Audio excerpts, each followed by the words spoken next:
I'm running to keep the seat because I want to continue on the good progress that we've made since I've taken over in January. It's a very positive place to be, and there's good things, and it's a bright future, and I want to be a part of that, and I want to continue on with what we've started.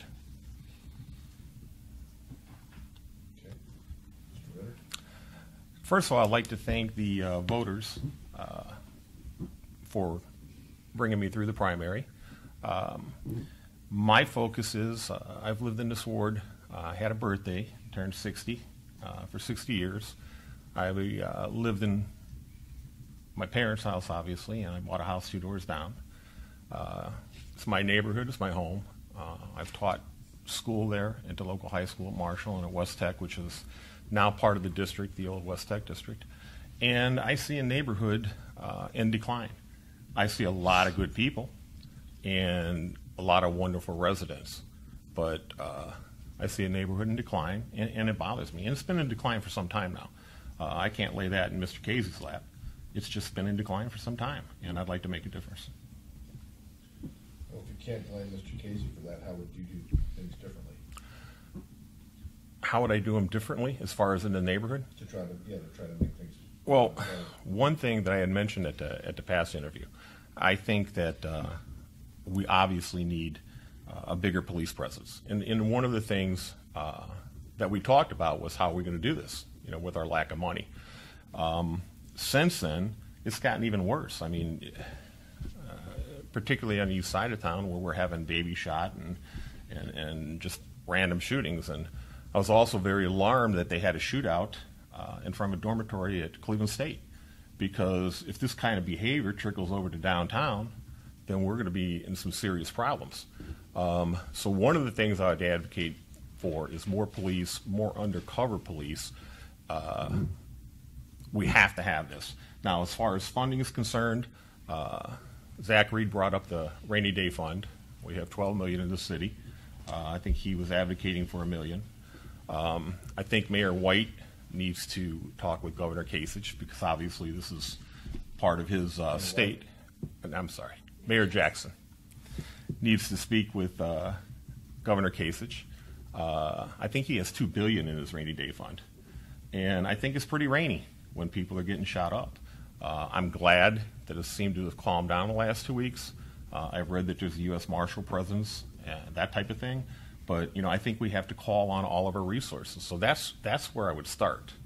As far as in the ward itself,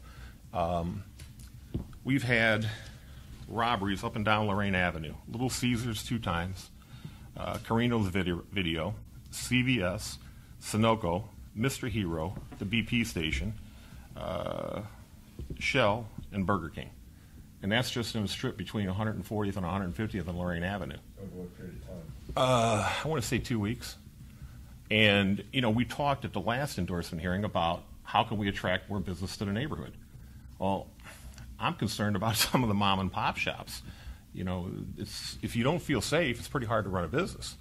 And it's pretty hard to entice businesses when you have other businesses in peril. So you're saying you would hire more police, undercover police, and have them walk up and down the street? No, I think how would you deploy them to make a difference there? I think visibility.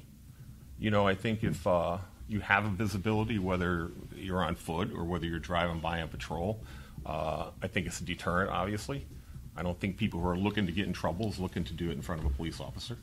The undercover, I think, has to be there to address the drug issue. I think 90% of our problems are due to the heroin epidemic, and we have people that are hooked on heroin, and they need their $50, $60 a night habit. And unfortunately, some of these are good people, and they're doing what they need to do. And I think that has to be addressed, and I think that's where the undercover and narcotics can come into play. I know in our parks we have a problem with that. When you speak about the rainy day fund, do you mean the carryover from the prior year? Is that Well, no, there's a rainy day fund. I'm assuming it's carryover from several years. I don't think it's just carried over from 1 year. Right. And it's $12 million in the city, and I believe our state is at $2 billion. But the state has a specific fund that it puts money into. Correct. Because when the mayor presents his budget, he usually says that this is simply because, of prudent planning, so he budgets a little bit more than he hopes they will have to spend, and so that carryover then helps offset the need for more spending the following year. I don't know, I'm just wondering if maybe that's not a very sustainable solution to the... I don't know that it's sustainable, but I think right now we're in a rainy day. One of the things that the Republicans tell you that the reason we should have a rainy day is a fund of $2 billion is if the economy downturns, they don't take in as much revenue, and then there's going to be greater demand for their service. I just think when we're in a situation like we're in right now, it needs to stabilize. And it's not going to be something that's sustainable. Obviously, it's there for a short period of time. But we also have to look at the private sector. I think it was Mark Nemec that wrote the article about, we have the consent decree coming up. And Council President Kelly said, hey, there's a ton of money, and we don't know where it's going to come from. And there's going to have to be a whole lot of cuts. And so these are going to be hard decisions. Brian, what are your thoughts on it does seem like there's been a ton of crime and that it's increasing, whether that's because it's being reported more or it's occurring more. Talk about crime in your ward, but also in the city in general. I'll stay specific to my ward first. You're right, there have been a slew of robberies, but what's not being reported is that the individuals who are committing the robberies have been arrested. There was 2 individuals not working with each other, just 2 criminals who happen to have the same mindset, who were hitting businesses on 130th to 140th. And with good, diligent police work and the help of the residents, they were able to identify these 2 individuals and arrest them within 2 weeks. We have been proactive when it comes to police presence in Ward 16. We've initiated our safety and service walks where we actually walk the neighborhoods with the police, and we allow the police to see criminal activity in the eyes of the actual safety and service walks. When did those start? When did they start? Yeah. We had our first one, I believe, in April or whenever the weather broke, right around April.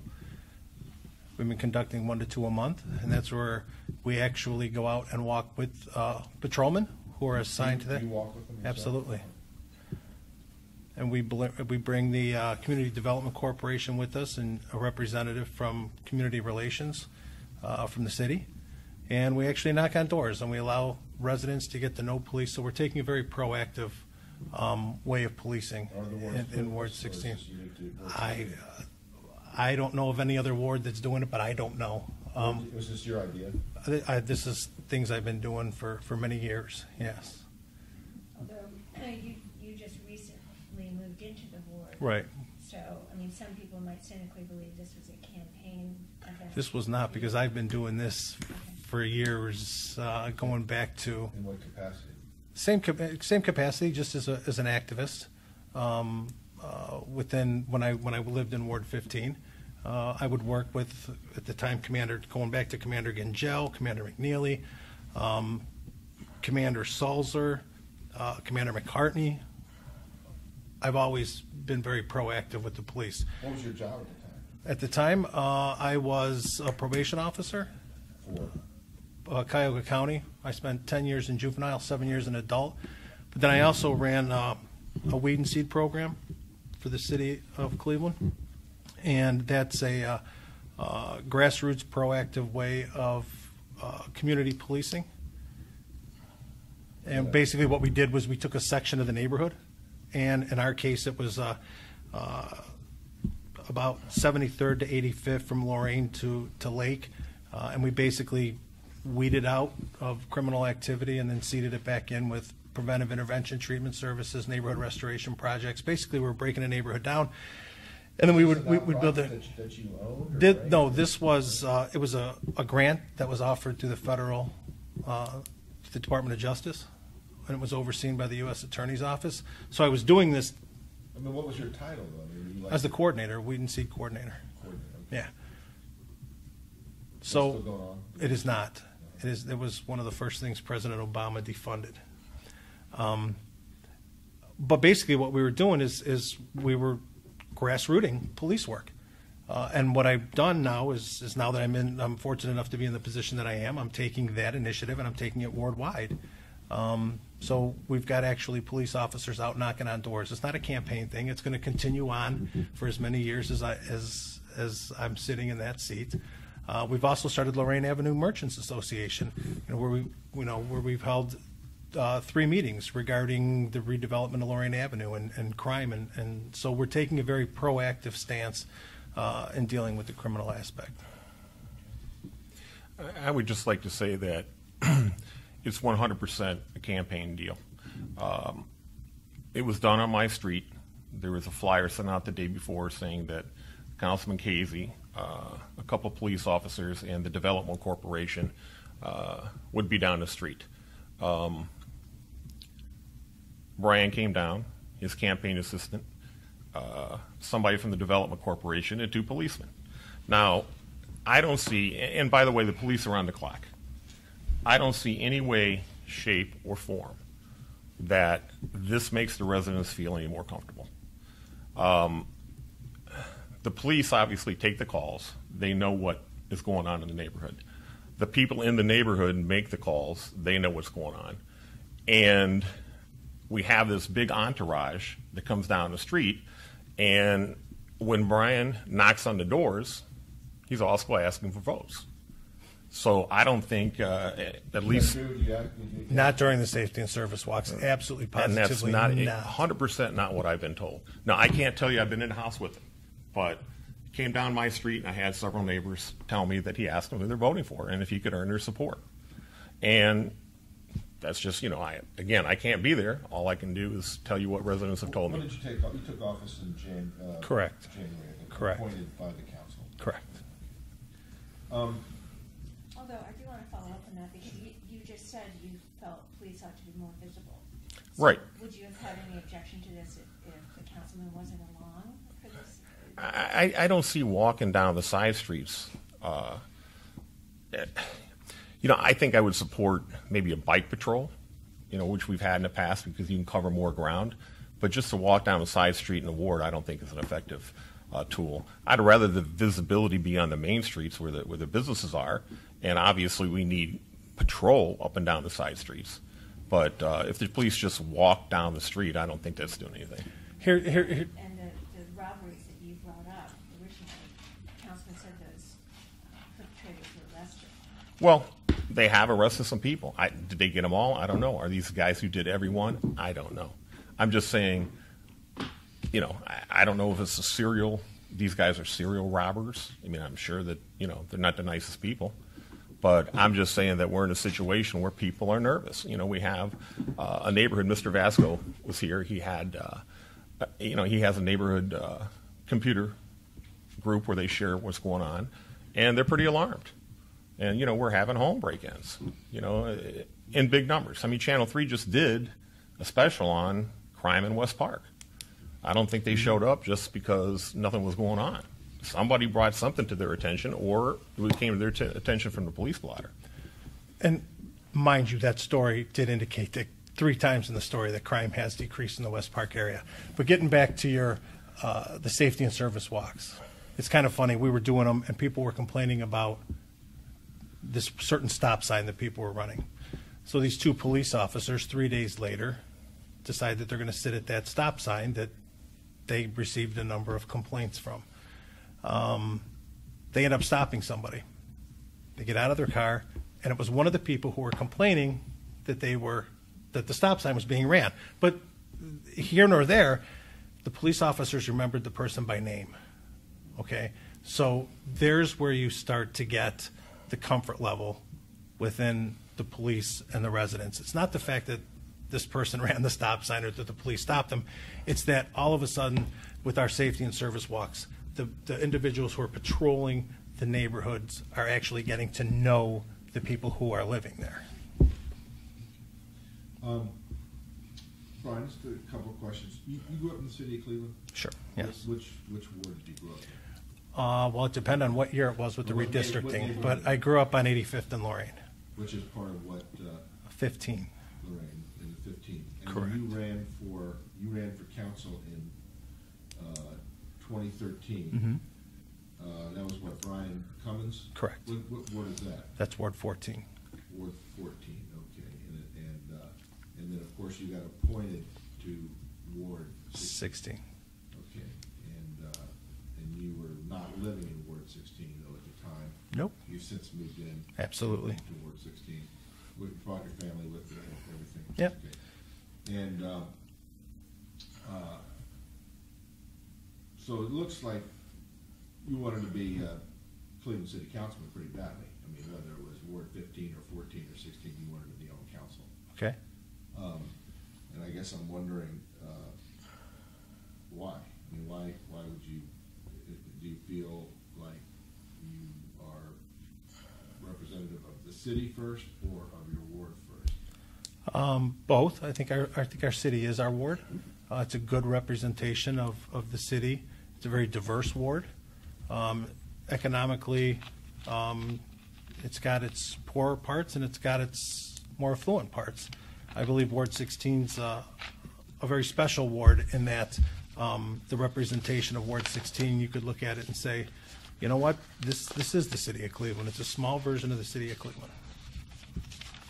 Sir, I believe, if Brian is on, I don't want to interrupt him, but I believe that there's a huge hypocrisy in what Mr. Kazy has said. If I could share a piece of literature with you that he distributed when he ran in Ward 14, and maybe he could explain to us why there's a huge differential, I'm sorry. In there, at the top, it says, who really cares about our neighborhood? And in the middle, in bold, it says, I'm tired of a councilman raised in the suburbs, not having the sense of urgency. I believe that's the quote. I don't need to look for street signs. I've lived here my entire life. Again, chiding Mr. Clemens because he grew up in the suburbs. So all of a sudden, he shows up in Ward 16, having no prior connection to Ward 16. When he came to Ward 16, he was already the councilman. And so at the end of the day, it's obvious he just wants to be a councilman. I don't think that's a bad thing, but I don't think about who he cares about, who he's representing. And then it gets a little worse. I mean, I'm not even sure why he's here for the endorsement hearing, because in his very first Ward Club meeting, Northeastern Ohio Media Group had questioned his appointment. And his very first Ward Club meeting, he said, the Plain Dealer wrote a not so nice article, but who cares? It's a rag sheet and we all know it. And he said Channel 19 did a not so nice editorial, but it's Channel 19. What do you expect? And that was What is the that. council pay? What do you earn as a councilman? 80,000. 80,000. Okay. What about as a probation officer, personal bailiff? What did they pay? Personal bailiff was 65. Probation was about 45. You were a personal bailiff in Cleveland Municipal Court in 2011. Correct. For a judge. Who was your judge? Lynn McLaughlin Murray. That's your woman. Right. She's not on the. She's not. Let me ask about the situation at the airport. And Layla, step in here if you would to fill in some of the facts, blanks.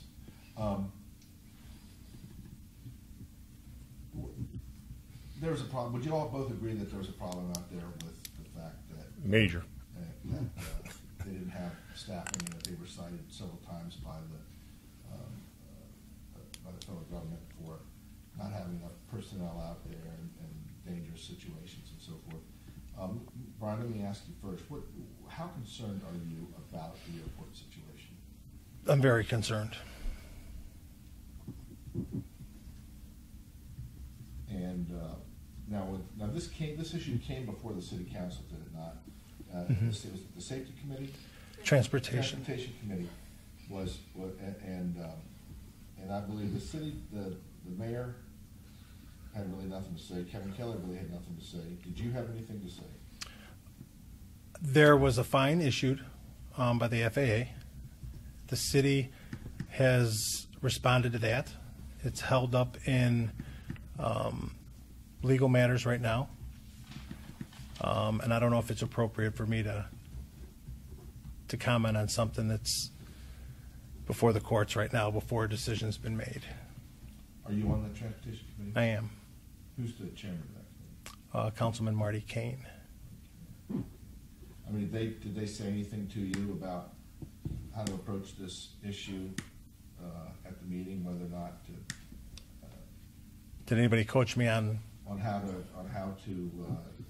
whether to question the mayor or any of the mayor's staff about what was going on out there? I mean, you didn't really say much, did you? No, but there's it's caught up in the legal mumbo jumbo right now before the court. And being on the transportation committee and a member of city council, I have to let it play out. I think that one reason Peter's asking these questions of you is because during the primary we asked you about the fact that Marty Sweeney supported you strongly to be his replacement. Mm-hmm. Council went along with that. You know, kind of abracadabra, your own council. And at that time you said, I'm, my own man. I am. Okay. Well, in this instance, we didn't see you speaking out for something that's a real. Are you talking at the transportation meeting? At the subcommittee? Is that what you're talking about? The subcommittee? Because at that subcommittee meeting, things became heated before myself or another council person had the opportunity to ask anything. And as you saw, the meeting abruptly ended. I think before everybody had the opportunity to speak. But there are other opportunities to speak out. You basically said in answer to Pete's question, Right. I'm holding off because of this legal mumbo jumbo. But in fact, when there are safety concerns and also economic concerns for the city of Cleveland's the viability of its airport, Right. given Am I concerned? Yes, I'm concerned. Will I do everything within my power to oversee anything that needs to be taken care of and assure that Cleveland Hopkins Airport is a safe place to travel? Absolutely. Well, you said that the meeting ended abruptly. I was there. I know that there was arguing. I don't know if that called the meeting to a screeching halt It did. necessarily, but what were you going to say?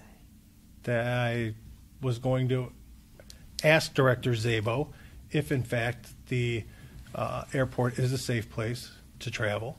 It would have been, just as I've done in the past, it would have just been a yes or no question would have sufficed. The question would have been, are the passengers safe at Cleveland Hopkins Airport right now to travel? He would have said yes, and I would have said, if a snowstorm was to hit tomorrow, would we be staffed fully enough to assure the safety of air travel? That would have been my question. That was going to be my question before the meeting ended so abruptly. The snowstorm couldn't possibly hit the next day. I mean, Well, I don't know which. I would wanted to know, are we ready to go? We're getting to that point of the So season. you're saying that because things got a little heated, you decided you weren't going to. The whole meeting ended.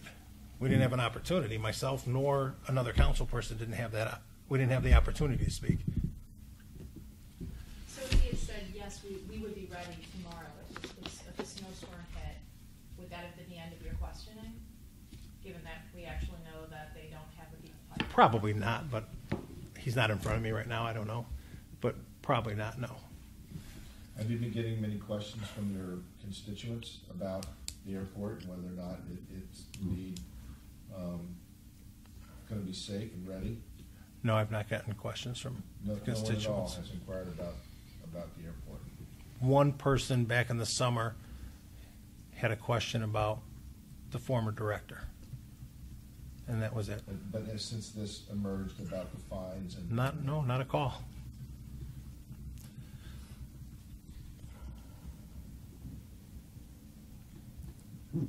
So basically you're saying that you decided not to say anything because. No, I did not decide to say anything. I didn't get the opportunity to say anything at that committee meeting because of the way that the meeting ended. It ending in a shouting match between two council people, and it was just shut down. Who was that? It was Jeff Johnson and Marty Kane, and Marty King. the chairman. Yeah. issue that they were shouting over was Jeff Johnson was pushing Fred Szabo to answer specifically how many plow drivers or how many maintenance workers they had on staff in December of last Correct. year, which is a matter of public record. I mean, I Right. can look through the budget right now and see that number. Right. Marty Kane shut down that questioning. Do you think that He's the chairman. should he have permitted that open discussion? I'm no attorney, and there's a legal matter going on there. Jeff Johnson's an attorney, Marty Kane's an attorney. I just wanted to know if we were going to be safe or not. You know, should he have allowed him to answer it? Like you said, it's public record too. He could have flipped to it. And I'm not going to speak on either Jeff Johnson or Marty Kane's behalf. Have you made any inquiries since then, personally, with the staff, anybody about how prepared they are? No, You haven't followed up at all after that meeting? no. What do you feel like you need to know in order to feel satisfied that flyers will be safe? I mean, We need- hearing Fred Szabo say it is Right, not really right. clarification. We need to tour the airport. We need to actually see the equipment. We need to meet the individuals who will be on call or be called in for seasonal work. We need to be assured firsthand, and not through word of mouth, that CLE's going to be safe this winter. Can I make a statement on Yes. this? I was very alarmed at the fact, and I think it was Mark Namick that wrote the article. I don't think it was Layla. I got it right. He said that they were told not to ask any questions. Now, if that's the case, why have a meeting? Unless it's a dog and pony show. If you're not allowed to ask a man a question, why are you going to have a meeting? Are you sitting there having coffee, or what's going on? Now, Jeff Johnson started asking questions. He wanted to know what's going on. Marty Kane told him to knock it off. Now, I don't know if Brian was going to ask a question. I mean, I guess it's a good alibi. I didn't have a chance to ask a question. But at the end of the day, it was reported by the Northeast Ohio Media Group that they were not to ask questions. Now, Is that true? Marty Kane directed you guys not to ask questions? No. There's a legal pending matter before the city. can somebody tell me who Fred reported that? Szabo, Because it was in the paper. Fred Szabo, Marty Kane. Nobody can really comment on it because you're not going to. There's a $775,000 fine on the table.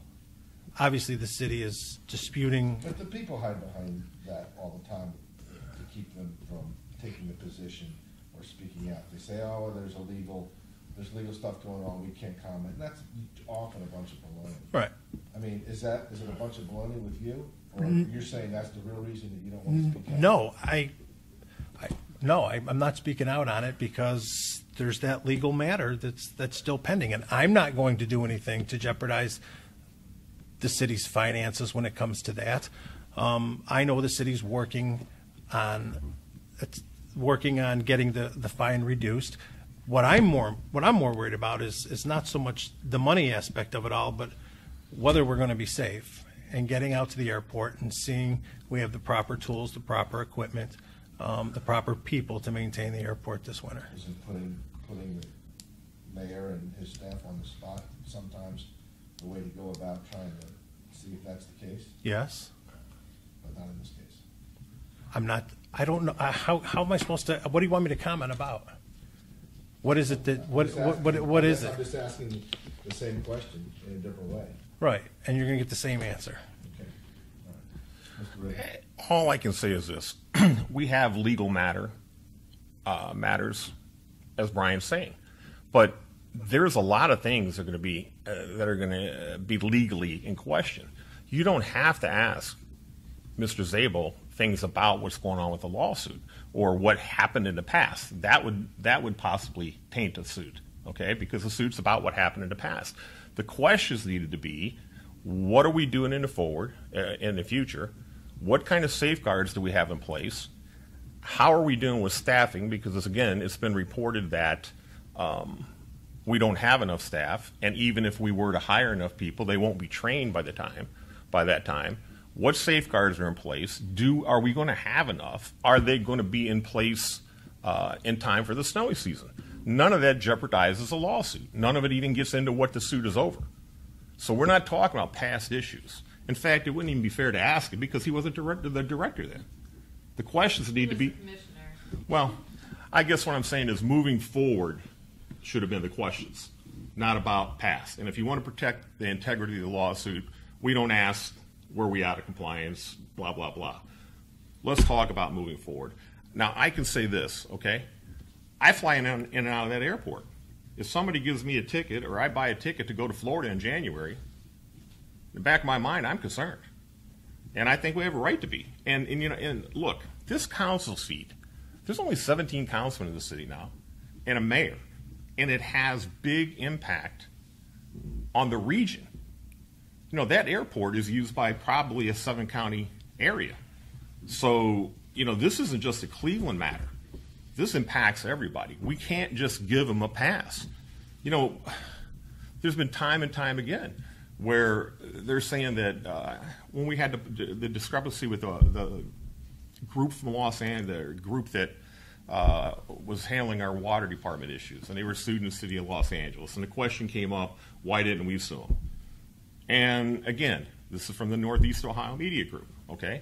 Because, and Jack Lansrunner, the attorney, said he thinks the administration is trying to push it aside as opposed to exposing warts. So I think what we're having right now is a lot of folks with a lot of issues that don't want to bring it out. And as far as, Brian and asking questions, look, it's pretty obvious. Brian sat down here in the primary endorsement hearing, and I'm not saying he's Marty Sweeney, because he always says I'm not Marty Sweeney, that he was an independent voice and he was not beholden to Marty Sweeney. That's impossible. First of all, Marty appointed him, okay? Marty is the ward leader for the Democratic Party. He pushed through an early endorsement 5 weeks before the filing deadline with the Democratic Party. The Democratic Party at that time picked up the tab for Brian's campaign.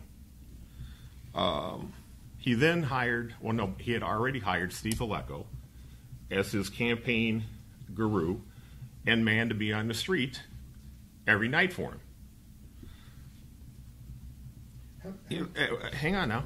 And on Saturday, before the Tuesday primary, Marty sent a letter out to the entire ward urging them to support Brian. And I know for a fact, talking to politically active people in the ward, he's called them, Marty has, and asked them to support Brian. So there's no way he can't be beholden to Marty. And Marty, obviously, and Kevin Kelly are very close. So I don't think that he can cast an independent vote. I think that I'm in a situation, if I'm elected, a lot of this money for my campaign is coming out of my pocket and some people that have donated $50 and $100 to me. I don't owe those folks anything. I can ask a question at a hearing, and if they bring up something to vote on that's going to cost the city $10 or $15 million, if they're right, I'm going with them. I'm not trying to be rebellious, but if they're wrong, I can say no. And I just don't think Brian's in that position. How many years are left in this term? 2. 2. So Marty was elected to the legislature in 2014, right? And then To take the seat in 15, yeah. in 15, he had 2 years left. Okay. Seat's up again in 17. And did he run? Did he have to run? Did he run again also for? He didn't run for city council, right? He had to resign the seat, right? No. What he did is he ran for re-election to city council. So he won both. So he was under coverage. Yeah. Then after that, he won the state rep position and then appointed Brian. Okay, but he'd been 2 years since he'd already run. He ran for re-election in 2013, and then in 2014 he ran for State rep. For the state rep. Anyway. Is that the way to do it? Is that the way to replace the council? See, what my opponent's not telling you is that I just didn't magically appear. Okay, there was no wand that was waved and poof, here he comes. Marty had a 8-month process that he put 6 individuals through. Now, that included knocking on doors, meeting with businesses, meeting with residents, meeting with clergy, talking to certain individuals. Everybody, it was basically an 8-month interview. At the end of that 8 months, Marty just didn't sit down and make the decision himself. He took the advice of a lot of individuals who covered this whole thing for over 8 months, and there was six. Absolutely, there was a vetting process that Marty went through. Who else was up for this? My opponent, myself. Who's the guy from Avon? Budzik. Danny Kelly, and that was it. So you're saying that Marty Sweeney said, okay, you guys go out there and talk to Yeah. people and make your best pitch to the community, and I'm going to go to the community and I'm going to ask them which of these guys you like the best. Absolutely. Is that you're saying? How it is? Absolutely. It's not what happened. It is what happened. It's not. I can explain it to you when my time comes. At the end of the day, all right, it was obvious that I was the best person for this job. And I can tell you that my opponent can sit here and say he's been a 60-year this, and he's done this, and he's a teacher that, and he did that. If anybody, not just the man to my right, but if anybody would have been doing what they should have been doing as an engaged resident of Ward 16, I wouldn't be here. There would have made no sense to go outside the ward to find somebody who would be best suited. If my opponent wants to sit here and say that, I'm beholden to this or beholden to that, aside from being a 60-year resident and laying your head in the same spot, what else has been done? Can I answer? A teacher, that doesn't qualify you just as much as anything else does to be a city council person. Where's the engagement? Where's the this? Where's the that? Where's the build-up? Where's the earning it over time for that appointment? If my opponent would have been actively engaged, if my opponent would have been doing things to engage the residents, engage the clergy, working with the business owners, it would have been a slam dunk being a 60-year. And you're saying that a lot of what you did, such as your seed and feed, Right, weed and seed program, you're saying that's evidence of your engagement in the community. But now, when you ran against Cummins, okay, and you lost, was this a payback for running against Cummins? Listen, if it would have been a payback, or I'd have been friends with Marty Sweeney, from here to that desk right there was the ward boundary lines between 14 and 15.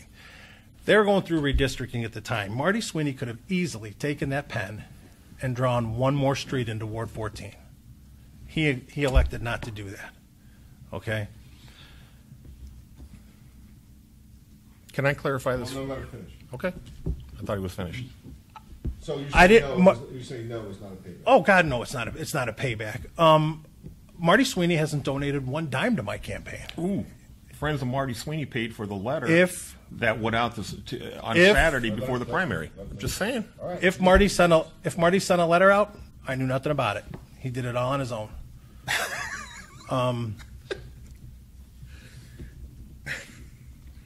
A ward-wide letter, you had no idea that he sent a letter of endorsement out.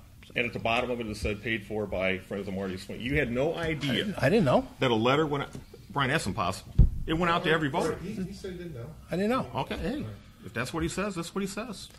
As far as can I speak to he said I had never had any involvement in community. Yeah, exactly. That I laid my head on a pillow and that, seniority wasn't the thing. First of all, I'd like him to give school teachers some credit because. What do you teach? I taught at John Marshall. What did you teach there? Government. For about 16 years at Marshall, and the last 4 years West Tech was open. I worked with our youth. Okay. I also coached them. And when you're teaching in the inner city, trust me, you're doing as much or more counseling than you are teaching because these kids have a myriad of problems that they bring to school. When did you retire? Did you retire? I want to say about 3 years ago. Now, as far as what I've done in the ward, okay, I was also 18 years a Democratic Precinct Committeeman. I don't think Brian's acknowledged that. I was on the executive committee. I was involved in a neighborhood group that when a business raised the grade behind our homes and created swamps. We went down to Judge Pianka and won a ruling, and this is as a neighborhood activist, that they had to keep a free-flowing stream back there, that they couldn't have a swamp. But Brian wouldn't know that because he was nowhere around. I was on the board of the local Little League, the Tri-League. I coached in the Tri-League. As far as my involvement with the clergy, I worked at many, many church carnivals and festivals. For a specific church? At the time, it was St. Vincent de Paul. I had nephews going there, and they had a church carnival, and they always needed volunteers, and I did that, among volunteering and many other things there at the time. And I tutored reading for free in my community at the library for kids who needed to be helped with reading. So I have an extensive history, all the way to getting a judgment from Mr. Pianka that water behind our homes has to be free-flowing. We have a grade that was raised outrageously. The water rolls over and it sits right behind our property line. It creates all kinds of mosquitoes and other health issues. So I've been very active. And the other thing is, like, where was I at? What have I done? I ran for state rep 8 years before. I won my ward in a four-person race by about 65%. And at the end of all of it, the Board of Elections said I won by 174 votes. And then I got a call from Joyce Beatty, who at that time was minority speaker, and she said, Bill, come down to Columbus and get sworn in. There's time left on Dale Miller's term. Got a call 2 hours later from Joyce Beatty, and she said, Bill, don't come down. I heard things are happening in Cuyahoga County. When it came to time to certify the election, guess what? They said, no, you lost by 240. What year was this? And what? It would have been 8 years because Mike Foley just was term limited, state representative. So you ran against Mike Foley? Yeah, I won that race. And what happened was, what I'm telling you here, okay, between the time that the board announced I won by 174, then when it got, again, Joyce Beatty called me down to be sworn in. 2 hours later, called me up and said, things are happening in Cuyahoga County, don't come down. That's pretty alarming. What things are happening? What are you trying to suggest? Well, that's what I... Was in? Well, I called her back to say, hey, what are you talking about? She wouldn't answer. Cobb County Board of Elections. Exactly. Right? And when they went to certify the election, they came back with I lost by like 234. What was their explanation? We miscounted. So They miscounted what? They forgot a whole precinct? They said that they miscounted in the absentees. Now, hang on. Let me go into this because this is priceless. The board. So I got an attorney, and I said we're going to have a recount on this. You know, I've heard of 4, 5, 6, 7, 8 vote swings going from initial report to certification, but this thing was 4% changed. So the board at the Board of Elections decide how much per precinct a recount costs, and they can do it anywhere from $5 to $50. The past couple of recounts had been at $10. They hit me for the full 50. So I get an attorney and I write a check for the full 50. And guess what happens? They don't have the votes. And then we said, let's have the voting machines and look at the hard drive. Guess what happened? They lost 3 voting machines. There are only 3 voting machines that they lost to the county. And can you tell me how you lose a voting machine? You drop off 3 at a voting location, you pick up 3, and you take it to the warehouse. Okay? So I've been quite involved in my community in a political scene, despite how Mr. Kazy would like to paint it. Now, the vetting process that he spoke to was a sham. Okay? We spoke to the priest who told me, look, either one of you guys are good to go. Whoever gets appointed, just don't kill the messenger. You spoke to a priest? Oh yeah, he wanted us to speak to a priest. We spoke to the ward club president, who's ward club president, privy to Mr. Sweeney. Dale Miller was originally in on it, and then he dropped out after he moved from the ward. And then Brian Gillooly, who was president of the, not president, he's the head of the local development corporation. And then Marty polled the ward club and told me that I won the ward club poll. Okay? All the people that he had in this so-called vetting process were people that he controlled.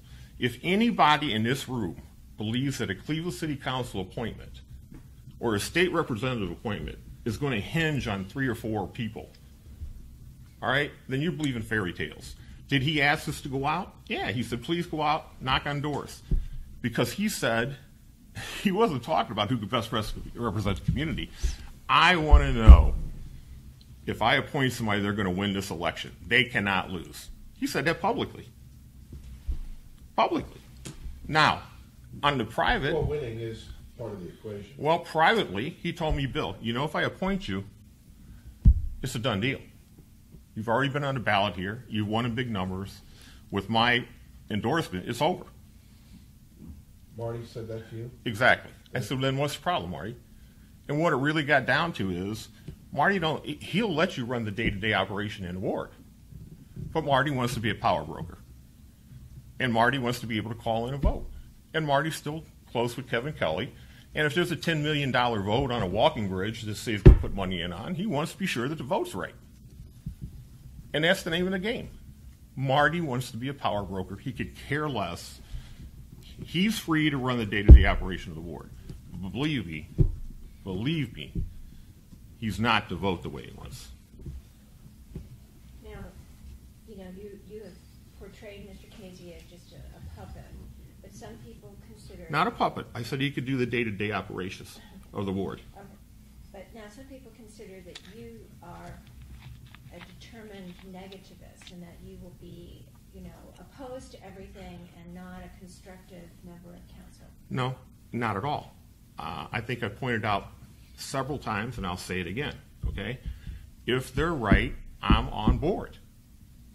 I'm not going to council just to argue with people. And I've mentioned that before.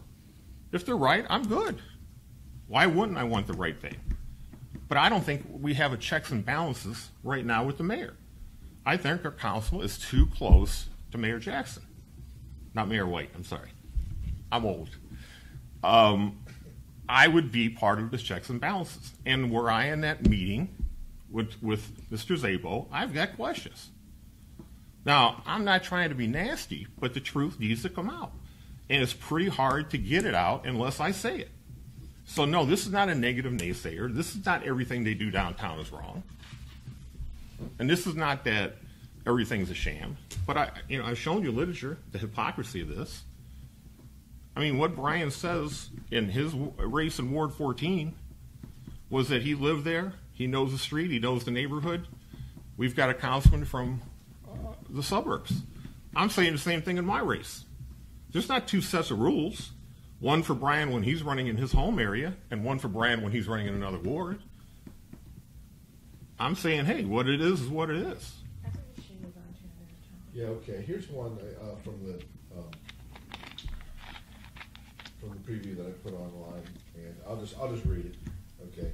It says, Brian Kazy, did you vote for the unsafe bike lanes that makes driving motor vehicles more dangerous on Pearless Avenue? If you did, I'm voting against you. You should know better than to make it more difficult for hundreds of thousands of motorists every day in Cleveland to pander to the wants of a few bicyclists. I'm not saying, I'm just reading that, okay? I'm not saying that necessarily is my view. What would I say to unsafe bike paths? What is the status of bike lanes in your ward? And I guess, but what are they referencing here on Pearless Avenue? Bike lanes on Pearless Avenue. Pearless Avenue was all redeveloped and designed before I took the council seat. And Lorraine Avenue. Okay, so those decisions were made before you. How do you feel in general? I mean, there's a lot of bike lanes going in a lot of places. Like just out here on Superior, you're driving down the road, you've got a bike lane, and then next to it you've got bus lane and or parking. Right. Do you feel like the city is moving in the right direction with its establishing these bike lanes? Should there be more dedicated bike lanes, or should I say, bike lanes that are separated by a physical barrier? Or do you feel like the city's moving in the right direction on that? I'm not a fan of the bike lanes. I think we can do a better job of trying to connect the metro parks with the lake. On Lorraine Avenue, it goes buffer, bike lane, then through lane, traffic lane. I believe the city should look at that again to see if that's the best use of street. You're saying it's buffered, in other words, there is or will be a physical barrier between. No, just a lane, just lines, lane. yeah, Just lines, okay. yeah. So what do you think, there should be a bike lane at all, or should it be I'm not a fan of the bike lanes. not any kind of bike lane? No, and as a matter of fact, when we go to redo 130th next year, I'm sure that'll be a hot topic, bike lanes on 130th. But it's also part of the city's initiative. You know, they want their streets initiative. You know, they want it to be easier transportation for for those who don't have cars. How do you propose bicycles get around the city then? Just navigate the roads as they are, or? Either that or sidewalk. Is it illegal to ride on a bike on a sidewalk in the city? I think it depends on who you ask. I don't know for sure. And It is in some suburbs. I don't know about. I've asked that, and nobody has come up with an exact definitive answer yet. So I don't even know if anybody knows. So if you're, Why are you opposed? I'm sorry. no. I didn't say I was opposed. I said I'm no fan of. Why are you not a fan of bike? Safety issues. I believe Lorraine Avenue, for an example, is unsafe for bike travel. But wouldn't it be more unsafe if there are no bike lanes? If they're just kind of forced to navigate? It depends on this whole thing. Can they ride in the sidewalk or not? Well, assuming they can't, because I was under the assumption that they can't. Right. So isn't it less safe if there are no bike lanes? And if safety is the reason why you don't like the bike lanes, it kind of comes unraveled, what you're saying. Right, but certain streets, you got semis trucking down Lorraine Avenue. Let's look and find out first if it's illegal. But is that bicyclist safer on the street, or is he safer on the sidewalk? You've got 35 miles an hour semi coming hauling down the street. Who's going to win that head on? Would you then consider, if it's illegal to ride on the sidewalk, would you propose legislation to make that legal so that bicyclists aren't sharing the road with a semi? Assuming that it's illegal? I'm pretty sure it's illegal, but I don't. Sure, I because would it's definitely look sharing into it. and someone else- I mean, it's. I understand the concept of it. I understand wanting to connect the metro parks with the lake, but there's also got to be a safety. But it's more than connecting metro parks with the lake. It's Right. providing commuting routes into downtown. They're just Coming across getting the ready to do bridges. 25th to 65th on Lorraine, and putting bike lanes there. So it's not just specific to Ward 16 either. It's an initiative that's going on throughout the whole city. How close does your ward come up to Ohio City and Tremont, that area? Are you 5 miles. You're not that far away. Yeah.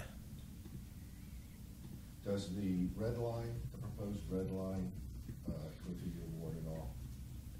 The one that's going to hook up across the bridge on the RTA, across the river on the RTA bridge? Does that cross your district? I at all? don't think it does. No. Mr. Ritter, any thoughts on bikes?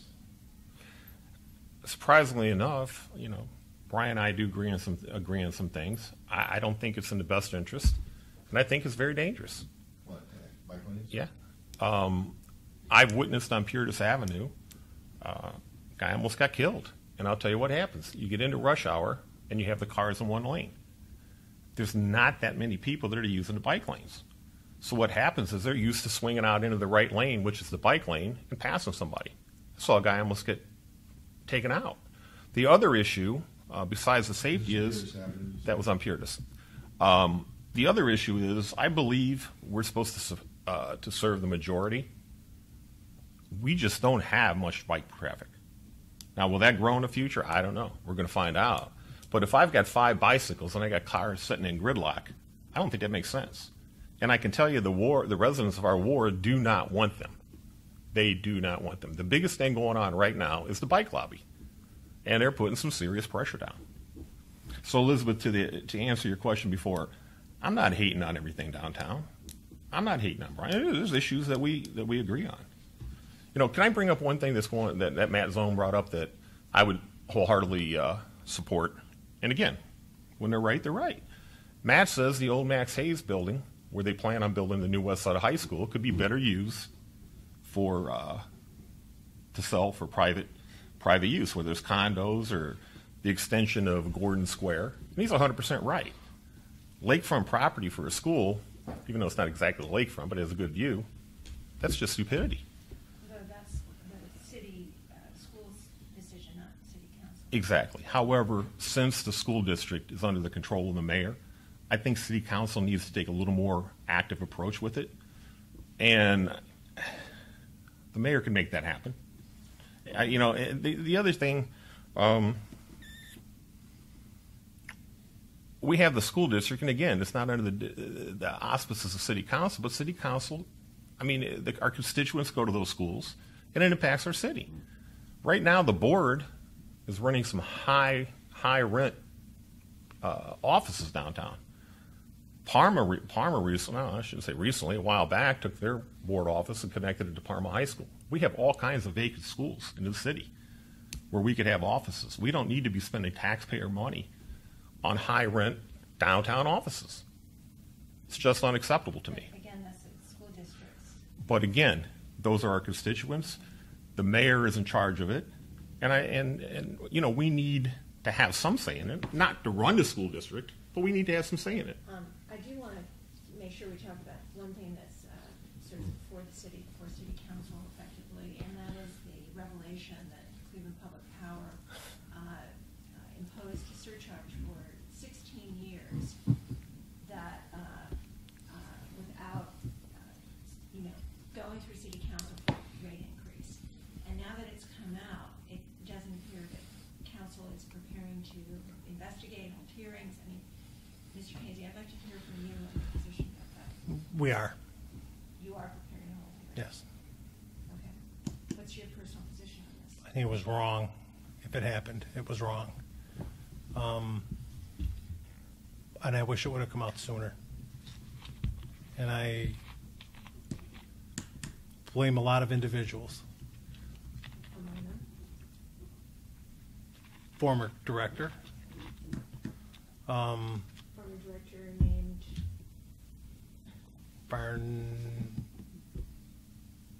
Paul Bender. I knew it was a B. You blame him.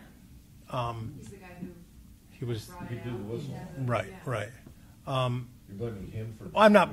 No, I said there's blame to go around, not specifically one person. If they were overcharging, shame on the city if they knew about it. Shame on the administration if they knew about it. Shame on Mr. Bender if he knew about it, and shame on the council if they knew about it. We're just. Bender says he told people about it, and they I wasn't there. flagged it. Yeah, as the- I wasn't there during that. He says he told the administration. I've been told he never came to the council and mentioned it to the council. I'm sure he had plenty of opportunities to sit at the table, and even if he did go to the administration, he could have said something to the council. I don't know if he did that or not. I wasn't there during his time. And since this has happened, continued for 16 years, what do you think the city should do now? We need to look at reimbursements, if this in fact is the case, tighter oversight. I know that this is a gray area on whether they could do these surcharges or not. I don't believe they're fair. I don't believe they're right. So we're going to have to see where. I mean, this just broke 2 days ago, and I did assure. I was assured from City Hall that there will be hearings on this. So we will be taking an active stance on it. When you say you were assured from City Hall, that there will be The council. Council. Yeah, it's in the process of being put on the agendas. I was perplexed with Kevin Kelly's stance on the fact that the whistle was blown, that, you don't talk about your ex-employer. I mean, the man had knowledge that people were getting, I don't know, what's the right word, robbed, overcharged, and he thought this should have been kept quiet. This has been a constant theme down there. Let's keep quiet about the airport. Let's keep quiet about public power. Let's keep quiet about the situation that Los Angeles sued that company over. So it's hush, hush, hush, hush, keep quiet. And again, Elizabeth, I don't want to be the negative guy in the room, all right? But, there's only a handful of council people, and you can watch them at nighttime that question what's going on down there. We're bringing things to the table. And I just don't think we need more of that. I think we need cooperation to move forward. And I'm more than willing to do that. But we need people who will stand up and advocate for their residents. This council job is way more than managing your ward. We're talking about a city. And as Cleveland goes, so is Brecksville, North Royalton, Parma, Euclid, and everybody else. If Cleveland's strong, they do better. If Cleveland's not strong, they do worse. We have 17 council people and a mayor in charge of making sure this city goes right. We cannot have a network of folks down there who's keeping everything hushed. And there's one question that I think is pressing because it's been on my mind, and Brian can clear it up for us. We were at a candidates night at the Knights of Columbus, and Brian said that he had cast a deciding vote to stop the East Bank taxes from going up, which I applaud him for.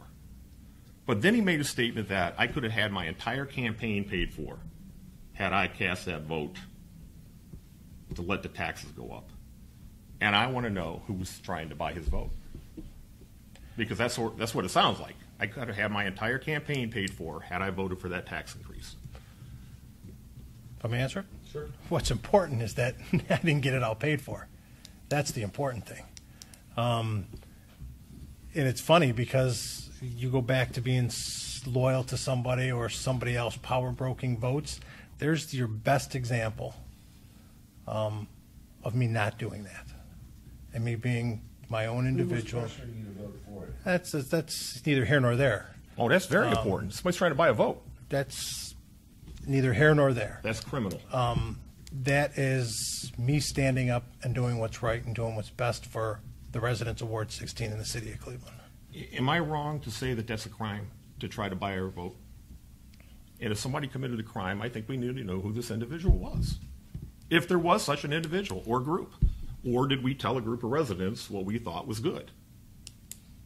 Well, when you said that if you cast that vote, your whole campaign would have been paid for, what were you? Campaign contributions would have come in From from Goldstein and his- various entities, I'm sure. And the mayor, Oh, no. I was going to say, the mayor opposed that. In fact, I'm not sure, Joe Simperman was the only one I can think of off the top of my head who was really pushing that, wasn't he? There was more than Joe Semperman Yeah. who was pushing for that.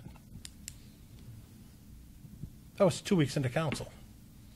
2 weeks Was it into. troubling to you that you felt like you were kind of put in a position where you were being approached in this kind of? I'd say my head was, I would say, was it troubling?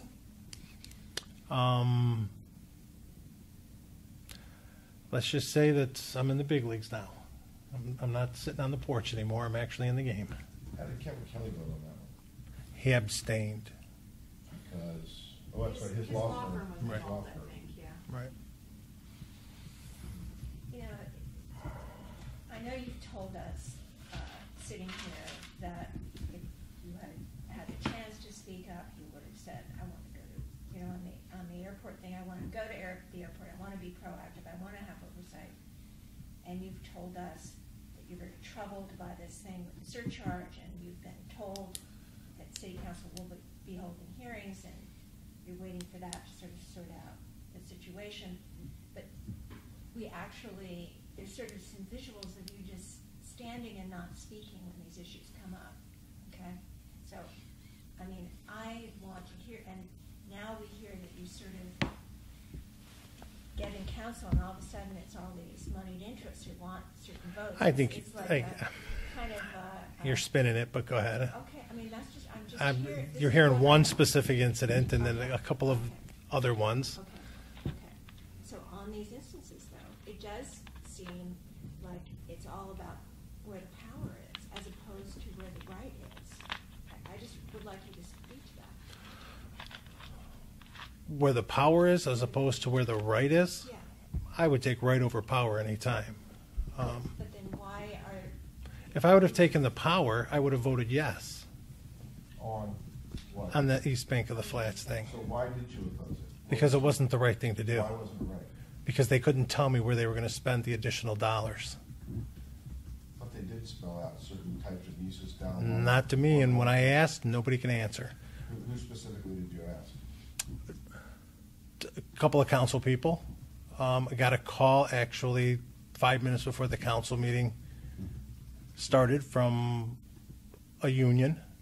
Asked them as well, and nobody could spell it. Nobody could tell me exactly where it was. And it's not fair that one of my residents, I would go to eat, as an example, in my ward and pay, we'll just say $100, and then go to the East Bank of the Flats and eat and spend $120, and that just stay at the East Bank of the Flats. What's to say then that Camp's Corner can't do that? What's to say that other different specific entities within the city or different blocks couldn't start doing that? What's to say Lorraine Avenue couldn't start doing that? If you start becoming these small little entities within yourself and being allowed to tax yourselves, it just doesn't seem fair to me. Okay. Before, is there anything more? Layla, do you have? Could I ask one more question? Because it came up in the hearing. Layla asked Brian in his campaign in Ward 14 that he promised his neighbors and friends that he wasn't moving. And in fact, in his YouTube quote, he said, "I'm not leaving. I'm raising my family here. And I hope my family raises my family here. I love this neighborhood." Then when Layla asked him about moving, he said, "It was time. I was living in a 2-bedroom home with 5 children. The living quarters just weren't appropriate." Well, at the time he made those statements, he knew what his living quarters were. Now, why do I bring this up? I'm just not trying to pick on Brian. I think the integrity of the councilman is important. What you tell your constituents. If I'm looking at people that I lived by for 60 years have said and say, "I will not leave this neighborhood," and then I'm gone, and then I cite the fact that my living quarters weren't sufficient when I knew what my living quarters were, it's a problem. It's a big problem. And again, I supplied you with the literature from that race where it was hammering Brian Cummins for growing up in the suburbs. Now, he asked me what I did in Ward 16 besides lay my head on a pillow. I've told you. What I want to know is what he did in Ward 16 before he was anointed councilman. I think that's fair. We'll give closing statements, but I just want to clarify one thing on the bikes. Right. Brian said that it was possible to allow for bikes to go up on the sidewalk if that's, he'd be in favor of something like that. Right. Oh, by the way, I'm looking at the Yeah. law, I just wanted to, so you're not allowed to ride a bike, skateboard, or roller skates on the sidewalk within a business district. Or if in I guess, non-commercial areas, when the chief of police shuts down an area to bike traffic or whatever. But so it sounds like business district is the only area where you're not allowed to ride a bike on the sidewalk. And is there anything to say about juveniles versus adults? No. Well, just one thing. Sure. So if you're not in favor of bike lanes, Right. but bikes are allowed by law, and they are. Correct. To use the roads, to Right. share the roads Right. with autos. Right. Does not having a bike lane then put bikes in greater jeopardy? And are you saying that should be an incentive for them just to stay away? No, what I'm saying is, yeah, obviously they'd be in greater jeopardy. Of course, I don't know, because like I said, when people are driving and they're not all in tune with what's going on because there's not that much bike traffic, and I pointed out I saw somebody almost getting hit, people for years have been riding bikes on the street. I'm not one of them. I don't think it's the safest thing. I would be in favor, like Brian, of changing the law to where they could ride on the sidewalk. I think it's a safer place for them. And I go back to my other premise was, I think the government should take care of the majority. That's what we're here for. And when I see, if you sit there for 3 hours on Lorraine Avenue, you'll see flat bikes go by. You'll see 3,000 cars. But they can't use that lane. Okay. I think it's wrong. So it sounds like by putting these bike lanes here, you're encouraging bikes to come there, and when you encourage bikes to come there, then there's greater chance of something bad happening. So you're saying rather than encourage the bikes to come there, leave it as it is, and if the bikes come there, they kind of fend for themselves. I'm not saying it's encouraging or discouraging. I'm just saying that I think they're at risk, okay, because there's not that many of them, and I'm not trying to encourage or discourage. If you want to ride your bike, ride your bike. You always had the right to ride in the street. Many people have. But bike lanes, you say, are not the answer because they would attract even more bikes. No, I've never said anything about attracting more I'm bikes. just a little confused. Okay, what I'm saying is that they are not used that often or that much, and they're bringing cars to one lane where we're getting greater traffic jams. And I don't think that for a handful of bicyclists that thousands of cars should be put in a traffic jam. Okay, so it's disrupting the flow of Absolutely. motor vehicles as opposed to the Right, okay. right. And again, hey, look, I could stand to lose 60 pounds. I probably should be on a bicycle. But I just don't think that they merit an entire lane. And a lot of this has come from the Cleveland Bike Association. And Brian's talked about that at different meetings. You know, he said it's a strong lobby, and they come in yelling and screaming. And he's encouraged people, and I agree with him, to come to meetings and stand up because the bike club will be there. But it's not serving the majority. So we're not opposite on everything. Well, I think that ought to do it. So why don't you just take 2 minutes each to make a closing statement? And since we started with Brian, Mr. Ritter, we'll start with you. I would just ask for the endorsement of the Northeast Ohio Media Group because I respect them, because I think they've reported sufficiently on the cronyism going on downtown. I think that we don't need more of the same. And I think we're totally two different candidates. Actually, I think this might be the easiest endorsement you have. And I'm not saying that it has to be me. I'm just saying I think it's the easiest endorsement you've probably had. We're two polar opposite campaigns, okay? Brian was put in place by Marty Sweeney, and Marty Sweeney has done everything under the sun, okay? Everything to have him elected, including the letter that he don't know went out, which is impossible to believe. I, on the other hand, using a lot of my money and some good $25 and $50 donors that people have sent to me, people I don't even know. At the bottom of my literature, a couple of them I put a little coupon above. If you would like to have Bill, you can donate, and I gave my Friends of Bill Ritter address. You can have a yard sign or you can volunteer. And I've had some wonderful people send me money through that. Not a lot of money, $20 and $50, okay? I owe nobody downtown. And again, going back to Ms. Sullivan, I am not going down there to be a naysayer. And I'm not standing here to say everything that Brian does or says is wrong. I'm saying that when they're right, but when they're wrong, and we need some checks and balances going on with the Jackson administration, not the White administration, and council. And I see a group of councilmen down there that just don't want to do that. And I don't think that being told not to ask a question at a meeting, and I wasn't there, so I can't dispute Brian saying he wasn't, but it was reported by either Layla or Mark Nemec that they were told not to ask a question. And I'm telling you, I'm not sitting in a meeting over something that crucial and not asking a question. They are not going to tell me I can't answer a question. And the pending litigation has nothing to do about what's going on moving forward. You incriminate yourself legally if you talk about what happened and what, is at stake, but not what's happening moving forward. And that's the pressing issue. So I think I offer an independent voice, and I don't think there's any way Brian can do that. So I think that's what you're looking at. And like I said, it's an easy endorsement. It's more of the same, or we want someone different. All right. Brian? Thank you. Thank you, Ms. Sullivan, Layla, Mr. Kraus. Thank you to the Northeast Ohio Media Group. Thank you for your previous endorsement of me. I take that with a badge of honor. I'm not a negative individual. And I understand that my opponent, since the age of 18, has been trying to obtain this seat unsuccessfully. And he's bitter. He's bitter at the process. He's bitter at the fact that he's not been able to obtain his goals in life, and I don't blame him. If I wasn't able to obtain one of my goals in life too, and knew that this was probably my last run at it, I'd be bitter too. He had mentioned he was a member of the ward club. They told him no. 18 years on the executive committee.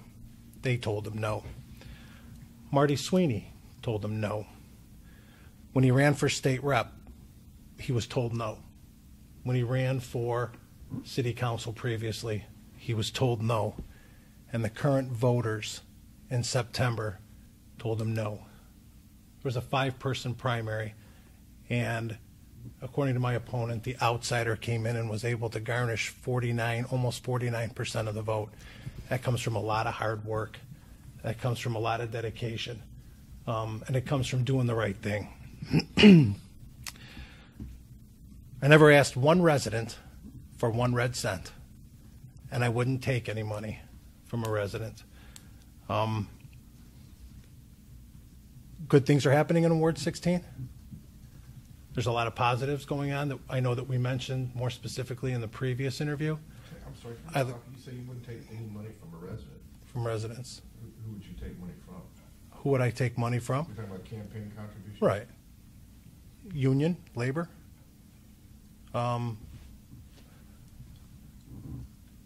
Other elected officials.